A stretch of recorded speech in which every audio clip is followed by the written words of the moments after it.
جو لوگ اولیاء اللہ سے اور اللہ کے نبیوں سے، اللہ کے ولیوں سے دور ہیں، یہ جو میری بہن میرے ساتھ کھڑی ہے، اس کا تعلق غازی بروٹھا حضروں سے اس کا تعلق ہے، اور اس کا یہ جوان سارا بیٹا آپ کو دکھائی دے رہا ہے۔ دوستان دی وقار، یہ مائی صاحبہ فرما رہی ہیں کہ میں شادی ہوئی، اس مائی صاحبہ کی جب شادی ہوئی، اولاد نہیں تھی تو انہوں نے منت مانی۔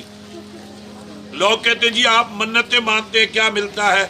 آپ درباروں کی منتیں مانتے ہیں، اللہ کے ولیوں کی منت مانتے ہیں تو ملتا کیا ہے؟ آئیے میں آپ کو یہ بتانا چاہتا ہوں کہ اللہ کے ولیوں کی منت ماننے سے ملتا کیا ہے، اور پھر منت ماننے کے بعد نہ کرنے سے پھر نقصان کیا ہوتا ہے۔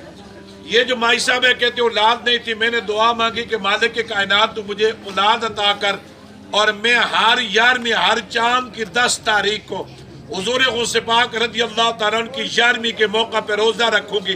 فرمایا میں روزہ رکھتی رہی، اور اللہ تعالیٰ نے پھر مجھے یہ بیٹا عطا کیا۔ پھر بھی میں اپنے ہر ماہ کی 10 تاریخ کو روزہ رکھتی رہی، کرتے کرتے یہ بیٹا 10ویں جماعت میں یہ سکول جانے لگا، پھر یہ 10ویں جماعت کا اسٹوڈنٹ تھا، اور 10ویں جماعت میں یہ پڑھتا تھا۔ تو کچھ لوگ محلے کے مجھ سے پوچھنے لگے کہ مائی صاحبہ آپ کون سا عمل کر رہی ہے، اور مسلسل آپ نے جاری رکھا ہے کہ ہر چاند کی 10 تاریخ کو تو روزہ رکھتی ہے۔ مائی صاحبہ فرماتی ہے میں نے فرمایا کہ میں شادی کے بعد میں نے منت مانی تھی کہ اللہ مجھے اولاد دے، تو میں ہر 11ویں کے موقع پہ ہر چاند کی 10 تاریخ کو روزہ رکھوں گی۔ تو جب سے اللہ نے مجھے یہ اولاد دی ہے، اس دن سے لے کے اس وقت تک میں چاند کی ہر 10 تاریخ کو دن 10ویں اور رات 11ویں، یعنی میں دن کو روزہ رکھتی تھی، اور اللہ نے مجھے اولاد دی، اور پھر میں یہ تسلسل میرا جاری اور ساری رہا۔ تو ان لوگوں نے، کچھ لوگ جو ہوتے ہیں نا وہ عقل ان کی نہیں ہوتی، علم نہیں ہوتا، بھائی صاحبہ سے کہنے لگے کہ تو روزہ کیوں رکھتی ہے، تو روزہ کیوں رکھتی ہے، تو روزہ چھوڑ دے۔ بھائی صاحبہ فرماتی ہے میں نے روزہ رکھنا چھوڑ دیا، اور میں نے اپنے مال مویشی، میری بھینسی تھی گائے، ان کا دودھ میں ہر 11ویں پہ ختم پہ کے لیے دیتی تھی، میں نے وہ بھی چھوڑ دیا، روزہ رکھنا بھی چھوڑ دیا۔ آج یہ مائی صاحبہ کے ساتھ یہ 6 فٹ کا جوان آپ کو جو نظر آ رہا ہے، فرمایا جس دن سے میں نے حضور غوث پاک کی 11ویں کے موقع پہ روزہ خدا کے لیے ہے، نماز اللہ کے لیے ہے، حج اللہ کے لیے، بندوں کے لیے کچھ بندوں کے لیے عبادت نہیں کی جاتی، اس روزے کا ثواب حضور غوث پاک کو پہنچایا جاتا تھا۔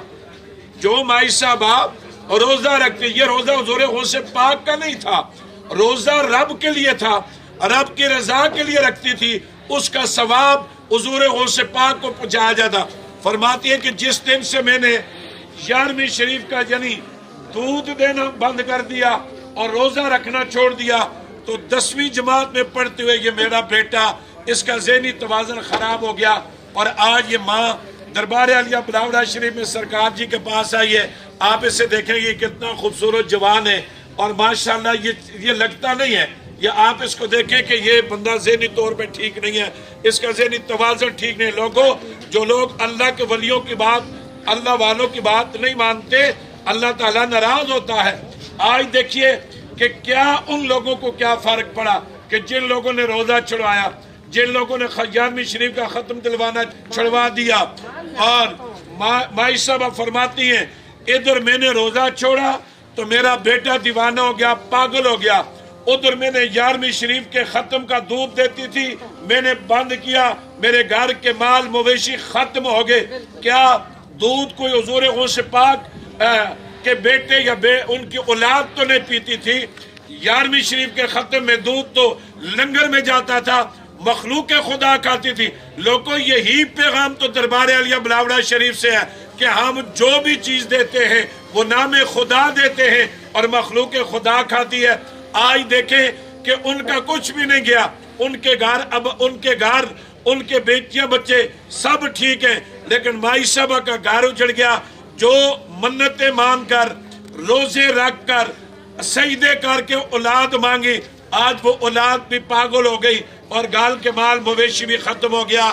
میں آخر میں تمام اب آپ سے یہ گزارش کرتا ہوں کہ لوگوں، جو بھی منت دیتے ہیں وہ نام خدا دیتے ہیں، لیکن خدا نہ اللہ کے ولیوں کے ساتھ، اللہ کے نیک لوگوں کے ساتھ یہ جنگ نہ کریں، اس لیے کہ رب اپنے دوستوں کا بدلہ خود لیتا ہے۔ آج ان کو نقصان نہیں، مائی صاحبہ کا گھر برباد ہو گیا، ان کے مال مویشی ختم ہو گئے، اور جوان بیٹا بھی آج آپ کے سامنے دیوانہ پاگل ہے، اور مائی صاحبہ کے آنسو ہیں۔ ہم اس وقت دعا کرتے ہیں کہ اللہ تعالیٰ بڑے سرکار کے وسیلہ سے اور قلندر دورہ کے وسیلہ سے حضور غوث پاک کے صدقے اللہ اس کو صحت اور زندگی نصیب فرمائے۔ آپ سے بھی میری گزارش ہے کہ حضور غوث پاک رضی اللہ تعالیٰ سے محبت رکھنے والوں، روزہ رکھتے ہو یا نیاز دیتے ہو، ہم دیتے نام خدا ہے، اس کا ثواب حضور غوث پاک کو پہنچاتے ہیں۔ دعا ہے کہ اللہ تعالی ہم سب کو حضور غوث پاک کی محبت نصیب فرمائے۔ اور آپ دیکھیں یہ غوث پاک کا فیضان ہے کہ اس موسم کے اندر، اس بارش کے اندر یہ ہزاروں لوگ حضور قلندر دورہ کے ہاتھ سے فیض یاب ہو رہے ہیں اور بڑے سرکار کی حاضری دے رہے ہیں۔ اس کو حضور غوث پاک کا فیض کہا جاتا ہے۔ نگاہ ولی میں وہ تاثیر دیکھی، بدلتی ہزاروں کی تقدیر دیکھی۔ اللہ اللہ کیے جانے سے اللہ نہ ملے، اللہ والے ہیں جو اللہ سے ملا دیتے ہیں۔ اللہ تعالیٰ سب پہ اپنا کرم فرمائے۔ تاجدار ختم نبوت زندہ باد، زندہ باد۔